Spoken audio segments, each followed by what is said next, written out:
আসসালামু আলাইকুম। আমি পান্ত খামার থেকে বেশ কিছুদিন ধরে দেখছি অনেকে অনেক কথা বলছেন কোয়েল পাখি নিয়ে।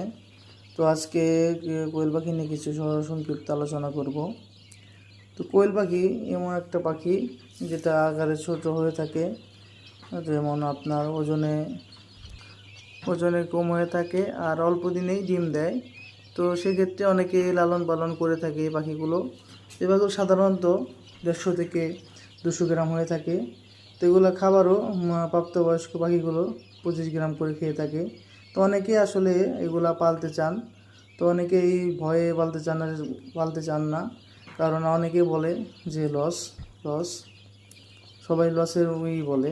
তো যারা আসলে না বুঝে না জেনে আসলে পাখিগুলো পালন করে, সেক্ষেত্রে আসলে লস তারাই পড়ে। তো যা বুঝে শুনে যারা কাজ করে তারাই আসলে লাভবান হতে পারে।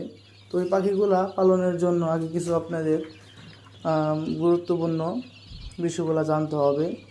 যেমন আপনারা যদি ছোটো বাচ্চা দিয়ে নতুন অবস্থা আসলে শুরু করতে পারবেন না, আপনাদের হয়তো 20 থেকে 25 দিনের বাচ্চা নিতে হবে।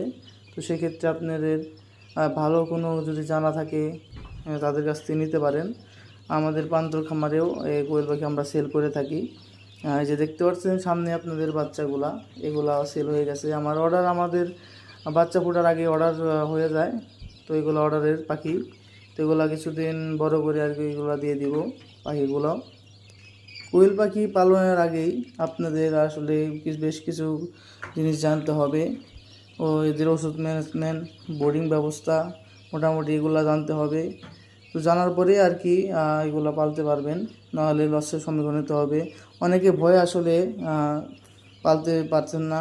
তো আমরা পান্তর খামার আপনাদের হেল্প করব, সাহায্য করব। তো আমাদের কাছে জানতে পারবেন, আপনার যে কোনো প্রশ্নের উত্তর আমরা চেষ্টা করব দেওয়ার। আপনারা আগে না পালন করে আগে আমাদের কাছ থেকে শুনে জেনে হেল্প নিয়ে হয়তো পরে যা পালন করতে পারেন, অথবা আমাদের কাছ থেকেও চাইলে পাখি নিতে পারেন বা অন্যজনের কাছ থেকে নিতে পারেন, সেটা সমস্যা নাই। তো সাহায্য লাগলে আপনারা আমাদের SMS দিয়ে জানাবেন, তো আপনাদের হেল্প করব। তো আজকে ভিডিওটা এই পর্যন্তই। সবাই লাইক, সাবস্ক্রাইব, কমেন্ট করে দিবেন আর বেল বাটনে ক্লিক করে পাশেই থাকবেন।